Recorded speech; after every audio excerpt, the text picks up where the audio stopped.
melakukan migrasi ke daerah yang dilalui garis ekuator gitu ya. Garis ekuator ini adalah garis khatulistiwa. Nah, kemudian kita lihat konteks Islam tadi, bahwasanya mereka melakukan perdagangan itu sebagai kontak awal ya.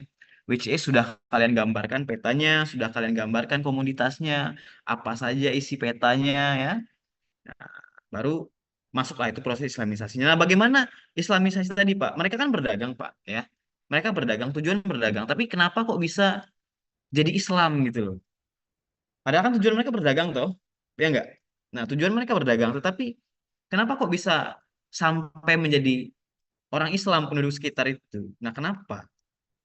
Ya, kan sudah saya jelaskan dulu tuh, karena pendekatan dakwah Islam ini kan melalui perdagangan dan perdamaian, sehingga pada saat mereka menyerukan suatu idea atau suatu ideologi, itu akan lebih mudah diterima oleh orang-orang. Berbeda dengan jika Islam datang itu dengan perang. Gitu loh. Kalau misalkan Islam datang dengan perang gitu, dengan angkat senjata, dengan mengatakan kalian harus menyerahkan tanah kalian, kalau tidak kalian akan dibunuh gitu. Kalian harus masuk Islam, kalau tidak kalian akan dibunuh. Maka saya yakin proses dakwah itu akan menjadi lebih sulit, ya. Tidak akan bisa tuh, akan sulit karena ya dengan darah itu banyak kerugian, itu banyak eh, yang tidak baiknya, banyak mudaratnya, ya. Jadi karena perdagangan tadi datang dengan damai dan juga perdagangan kan pasti menguntungkan dua belah pihak. Sebagai pedagang untung dalam hal mereka bisa berdagang, mereka bisa mengkonversikan barang dagangan menjadi uang, dan bagi orang yang membeli keuntungannya dia bisa memanfaatkan barang-barang yang mungkin saja belum pernah dia dapat di Nusantara itu. Ya, misalkan di Aceh itu kan belum tahu konsep kopi misalkan, belum tahu konsep teh, belum tahu konsep shisha. Ya, tetapi itu dibawa oleh perdagangan Arab sehingga mereka merasakan hal itu juga. Nah, itu konsepnya tadi. Karena datang dengan with a peace term. Ya. Nah, setelah perdagangan, mereka baru merasa kehidupan ini harus berjalan. Ya, life must go on. Ya, salah satu cara supaya life must go on itu adalah dengan perkawinan. Ya, seperti halnya bagaimana Islam itu bertumbuh pesat, berkembang pesat, berkembang dengan baik, yaitu karena orang-orang terdahulu menikah dengan orang Islam, kemudian anaknya juga orang Islam. Nah, saya percaya pasti semua dari kalian ini ya, pasti mostly yang agama Islam adalah agama Islam dari orang tuanya. Ada nggak yang mualaf? Pasti tidak ada. Kalau yang ada, coba boleh tunjuk tangan tuh, kita diskusi tuh. Ada yang mualaf nggak? Ada yang mualaf? Tidak ada ya? Karena pasti kalian itu Islam tuh dari lahir, ya nggak? Pasti Islam dari lahir. Nah, tapi sebenarnya saya iri sama orang mualaf itu, ya. Karena orang mualaf itu kan dia menemukan Islam karena proses riset dan kesadaran dirinya masing-masing. Berbeda dengan kita. Kita Islam karena diperkenalkan oleh orang tua kita.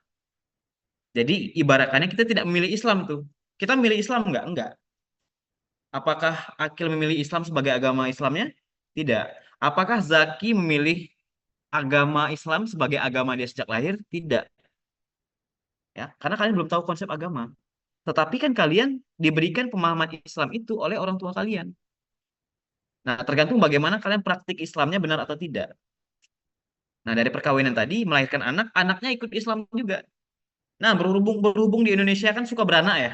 Suka banget di orang Indonesia tuh beranak. Jadi orang Islam sama orang Islam beranak ya, anaknya sampai 3 4 5 kemudian timbul lagi doktrin banyak anak banyak rezeki, ya. Nah, itu kan dogma yang kalau menurut saya salah tuh. Kalau orang dulu mungkin iya menganggap banyak anak banyak rezeki gitu kan.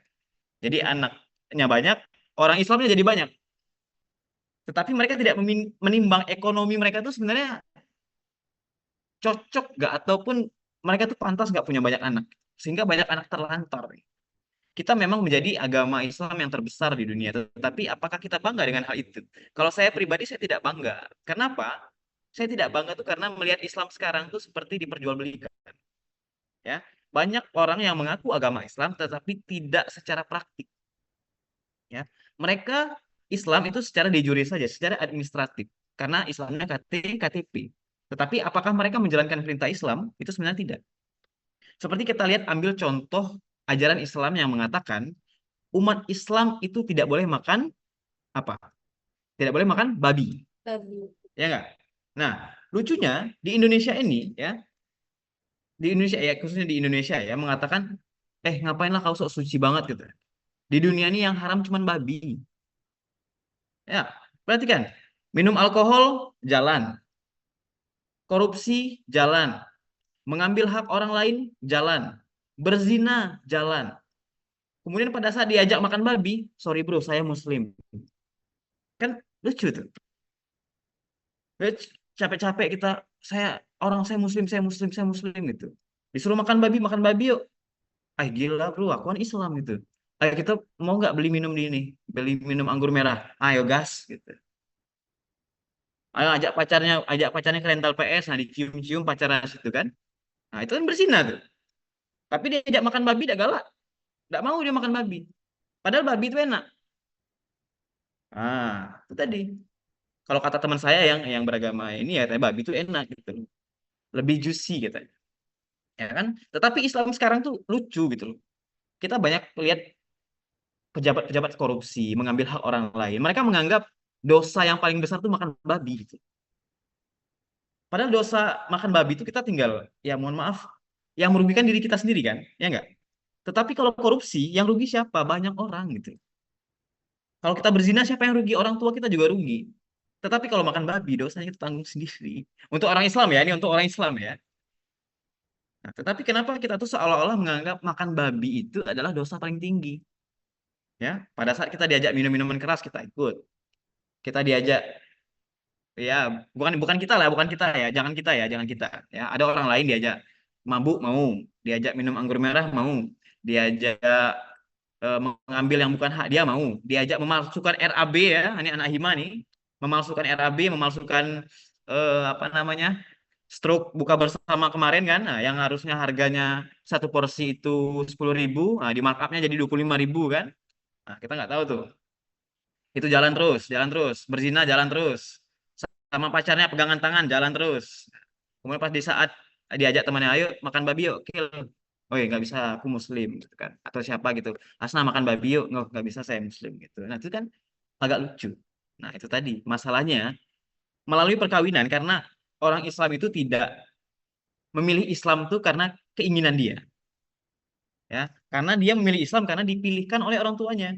Nah itu permasalahannya, jangan kita cepat berbangga akan kita ini sebagai pemeluk agama Islam terbanyak di dunia, jangan kita bangga, ya, tidak boleh terlalu berbangga, ya, karena kita tidak banyak persentase orang Islam yang menjalankan praktek Islam tadi, ya, secara utuh dan secara benar ya di dalam Al-Quran itu paling berapa persen lah gitu, ya, bahkan sholat pun kita masih nunggu-nunggu waktu itu, seperti siapa tadi temanmu tadi yang izin sholat tadi, nah padahal kan zuhur kan masuk jam 12 lewat berapa tuh, dia baru sholat jam 1, ya kan.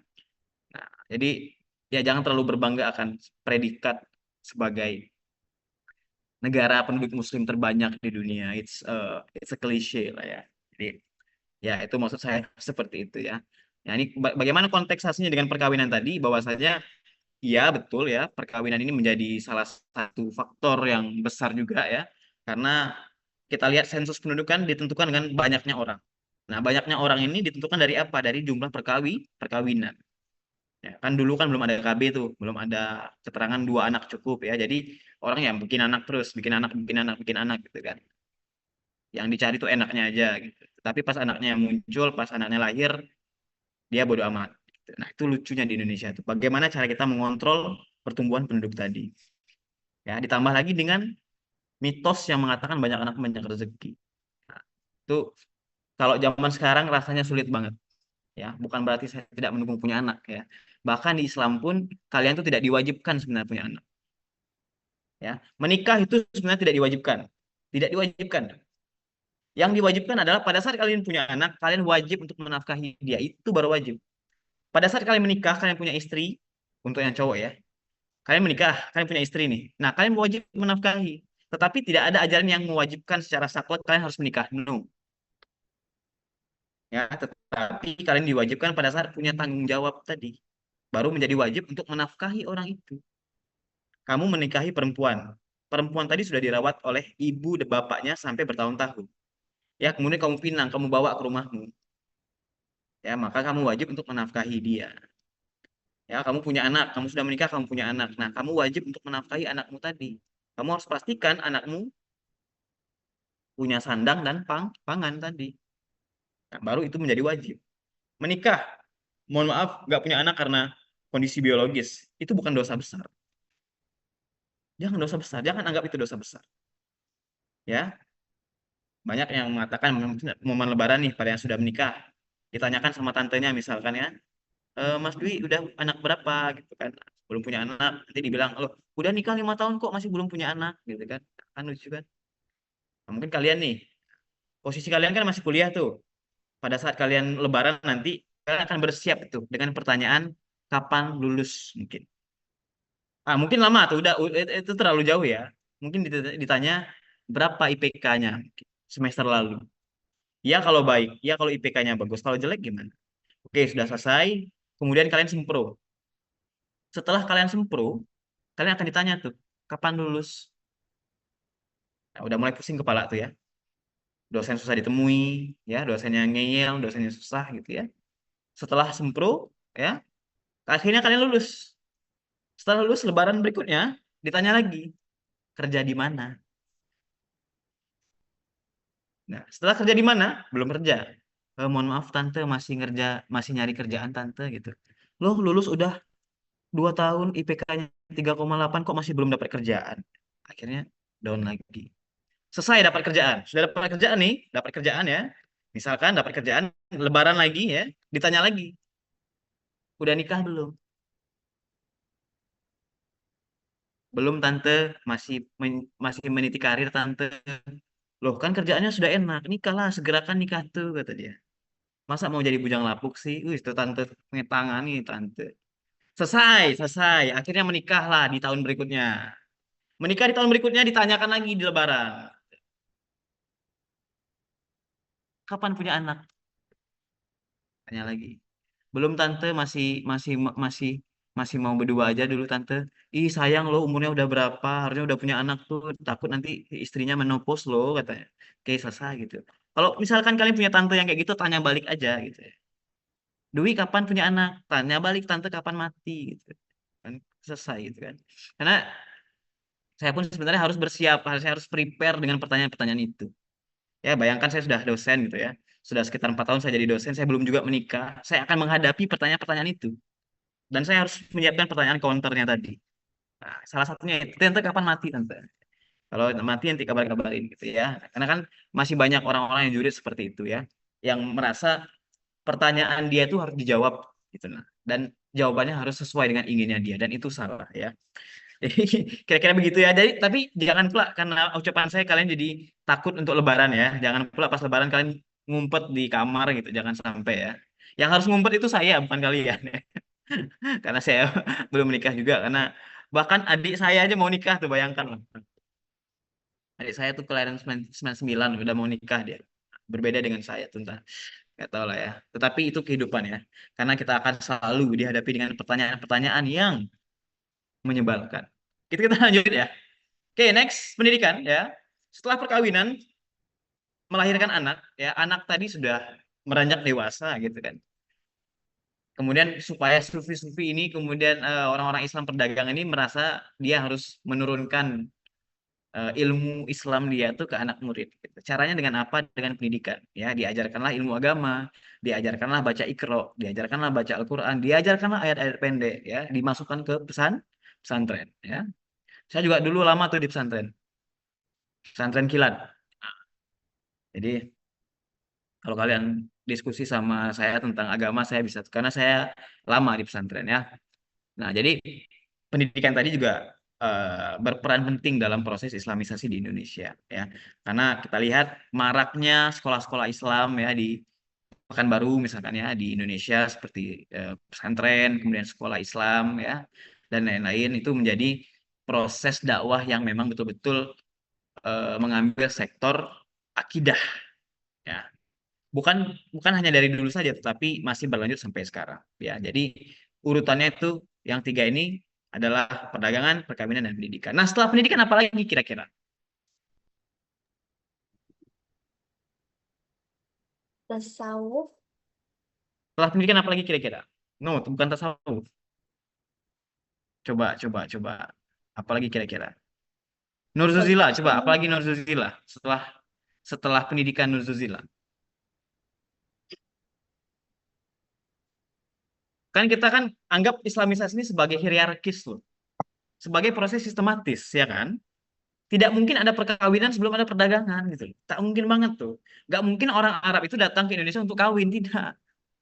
Tidak ada mereka datang ke Indonesia untuk kawin, untuk berdagang. Tetapi karena kebetulan saja mereka ya nyaman, mereka menempati daerah tersebut ya, mereka kawin gitu dengan orang-orang lokal atau kawin dengan orang sekaum dengan mereka gitu. Dan mereka kawin kebetulan kawin di Indonesia, punya anak di Indonesia, anaknya agama Islam, jadi Islam juga. Nah, kemudian agama Islamnya tadi dikembangkan tuh di anak-anaknya melalui pendidikan tadi. Nah, jadi setelah pendidikan ini apa kira-kira? Sebelum seni, kita mencapai yang namanya tasawuf tadi. Apa kira-kira? seni Pak. Siapa yang jawab tadi? Saya Pak. Siapa yang jawab tadi? Saya Pak Amanda. Amanda, ya. Ternyata salah Amanda. Oh, Politik dulu Amanda. Kenapa Hmm, seni itu belakangan ya? Karena bagaimana orang mau dalam tanda petik ya. Ini sebenarnya debatable dan arguably ya. Tapi kalau saya menganggapnya setelah pendidikan itu politik. Kenapa? Karena pada saat pendidikan berkembang, orang-orang ini akan merasa penting untuk mengontrol daerahnya. Ya, mereka akan mencari cara supaya bisa mengontrol sebuah komunitas masyarakat yang lebih besar. Ya, untuk mengontrol komunitas masyarakat yang besar tadi dibutuhkan apa? Dibutuhkan ilmu politik. Ya, karena politik itu kan adalah kegiatan yang dilakukan untuk mencapai kesepakatan bersama dengan hal baik, ya, dengan bertujuan untuk mensejahterakan masyarakat tersebut. Saya rasa bagaimana orang bisa berseni kalau mereka belum sejahtera. Jadi penting dulu politik tadi, barulah dibentuk sistem kerajaan ataupun kesultanan tadi. Karena mereka sudah dibekali dengan pendidikan akidah, baru orang berpolitik. Ya, baru orang mencari koalisi, baru orang mencari dukungan. Nah, makanya baru lahir sultan dan kerajaan itu posisinya di mana di dalam Islamisasi, yaitu dalam posisi politik tadi. Ya, karena mereka sudah ya mengenyam dalam tanda petik yang dinamakan pendidikan Islam. Baru mereka bisa ke politik. Nah, next baru kesenian. Nah, ya, ya kita sudah bahas berulang kali gitu kan sholawat, nyanyi-nyanyian ya, gong, gamelan, sekali songo, itu adalah contoh kecil dari kesenian. Nah, tetapi kan muncul gitu. Ada pandangan yang mengatakan, Pak, di dalam Islam musik kan haram, Pak. Nah, gimana pandangannya Zaki? Coba, mana Zaki? Saya random aja nih, nunjuk aja nih. Coba, apa pandangan di dalam kesenian tadi? Kan orang mengatakan, Pak, musik kan haram, Pak, di Islam. Tapi kenapa Wali Songo menggunakan musik dalam dakwahnya, Pak? Nah, nah,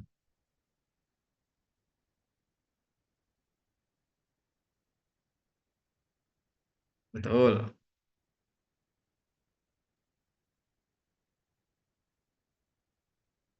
Hmm,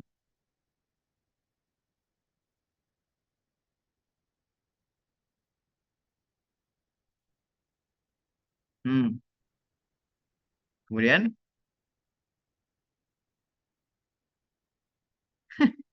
kok nanya Akil, emang lagi seru banget sama Akil ya? Oh gitu. Nah, coba Kil, bantu Kil. Coba, kita kan sekarang lagi bahas Wali Songo tuh, ya kan? Nggak mungkin saya suruh Habib nyanyi lagi kan? Kita bahas Wali Songo, mereka erat kaitannya dengan kesenian. Nah, kemudian ada anomali nih, yang tidak mempelajari Islam secara utuh. Dia mengatakan, kamu nih ngaco aja. Di Islam itu haram musik. Nah, mau jawab apa kamu, Akil?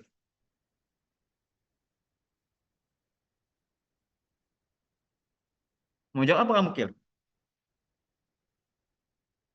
Ada jawaban, Kil? Kalau nggak ada, saya next ke next person nih. Coba, coba Andela. Bagaimana pandanganmu, Dela?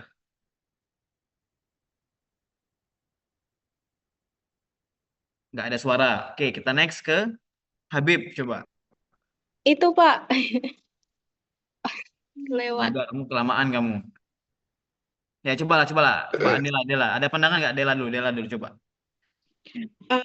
Jadi kan Hmm. kalau dibahas sama atau tidaknya kan itu tuh sebenarnya Wali Songo itu menggunakannya sebagai strategi Pak.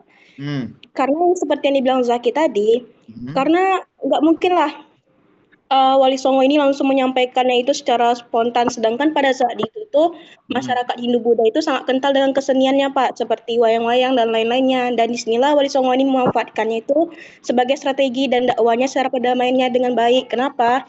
Mereka hanya bisa mendekatkan kepada masyarakat, menggantinya dengan nilai-nilai lirik-lirik yang seperti lirik Islami, syahadat, dan lain-lainnya.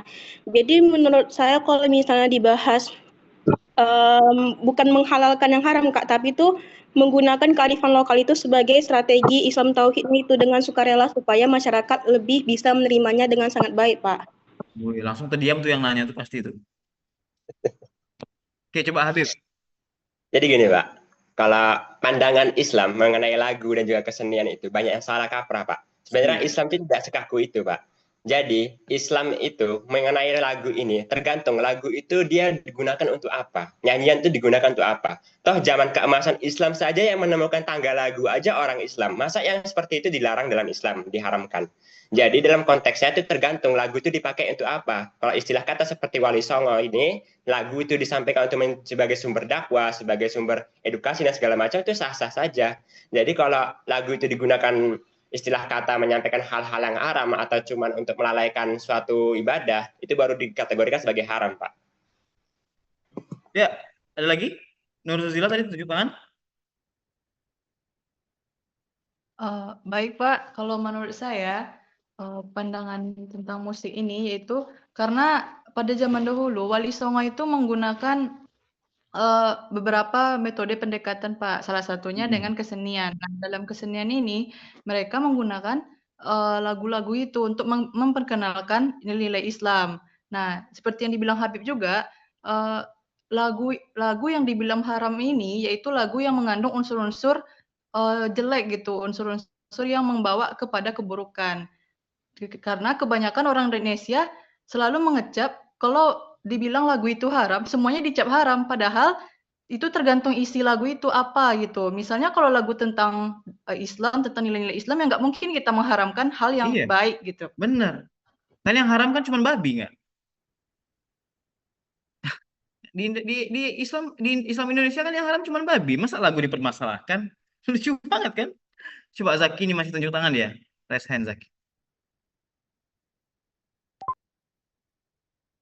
Oh, ketekan. Nggak jadi. Oke, sudah. Tuh Asnah berarti. Oke, izin Pak. Kalau menurut saya, kalau misalnya ada yang mengatakan bahwasanya eh, musik itu haram, kita melihat lagi kalau kita melihat pendapat, memang ada sebagian kelompok yang mengatakan bahwasanya musik itu haram. Tetapi Yes. kalau di Indonesia sendiri, seperti NU dan Muhammadiyah, itu mengatakan bahwasanya musik itu mubah, artinya boleh.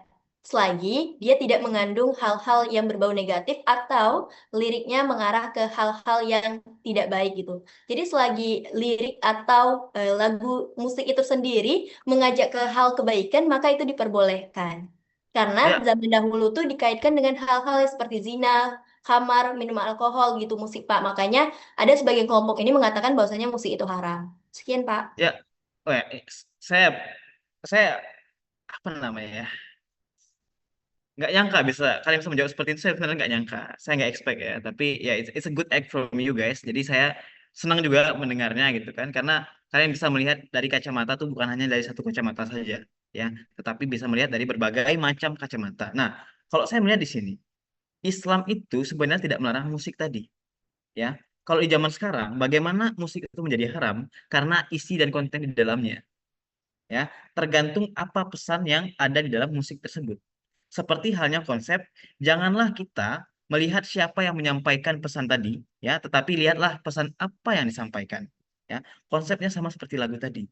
Jangan kita langsung mengadakan, oh, kamu suka berlagu, kamu bid'ah, kamu selawatan, kamu bid'ah, ya, kamu Pakai rebana kamu bid'ah. Karena apa? Karena kenapa? Katanya pada saat zaman kenabian tidak dilakukan itu. Ya, ya, alam ini berkembang terus. Dia selalu berubah-ubah gitu kan. Nah, selama tidak melawan syariat Islam, itu tidak apa-apa. Just because Nabi Muhammad tidak melakukannya, it doesn't mean itu haram. Ya, pada saat misalkan orang mengatakan, mohon maaf, kompas itu katanya haram dulu. Karena yang membuat itu orang barat. Padahal kompas bisa menunjukkan kita kemana arah kiblat yang precise, yang lebih akurat, sehingga ibadah kita menjadi lebih berkah. Nah, karena dalam tanda petik ada beberapa kaum yang mengatakan apa yang tidak dilakukan Nabi Muhammad itu tidak harus kita lakukan. Kita disebut bid'ah, kita disebut kafir gitu. Bahkan syukuran pun baca Yasin di rumah itu dikatakan sebagai bid'ah. Apa sih ruginya kita membaca Yasin? Apa sih ruginya kita baca doa bersama gitu? Apa sih gitu loh ruginya gitu. Nah, kemudian ada lagi perdebatan tentang misal ada orang meninggal ya, ada 1 hari, 2 hari, 3 hari, 4 hari, 5 hari, 7 hari, kemudian 30 hari sampai 100 hari kan. Itu pun sebenarnya disoroti tuh. Ya, sebenarnya kan tujuannya bukan untuk melawan pandangan Islam yang dikatakan Nabi Muhammad tadi, ya, tetapi untuk menghibur orang yang ditinggalkan. Ya, menghibur orang yang ditinggalkan itu adalah salah satu bentuk dari sayangnya kita terhadap umat Islam juga.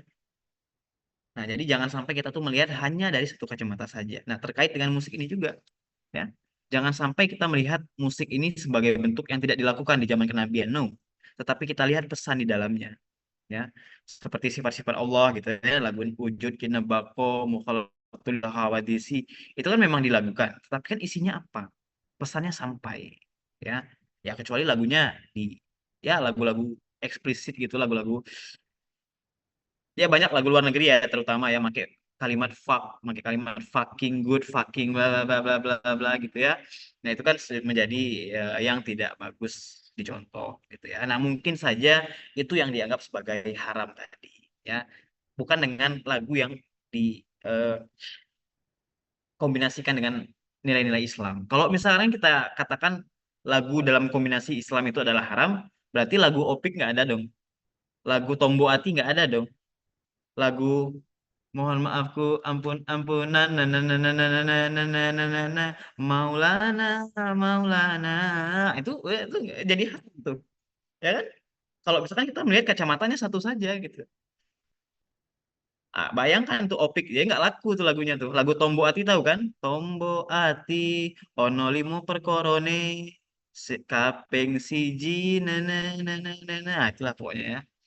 Itu kan bagian dari dakwah juga sebetulnya. Paham ya? Paham. Jadi bagaimanapun caranya Islam itu datang ke Indonesia dengan berbagai cara dan berbagai hal gitu ya. Nah, sudah paham berarti ya dari perdagangan, perkawinan, pendidikan, politik ya. Ini bisa kalian pahami sebagai alur Islamisasi di Indonesia ya. Dan saya pastikan ini akan masuk ke dalam ujian nanti. Oke? Oke, next. Tadi ada yang bilang tasawuf, yes ya. Tasawuf ini adalah another level of dakwah ya.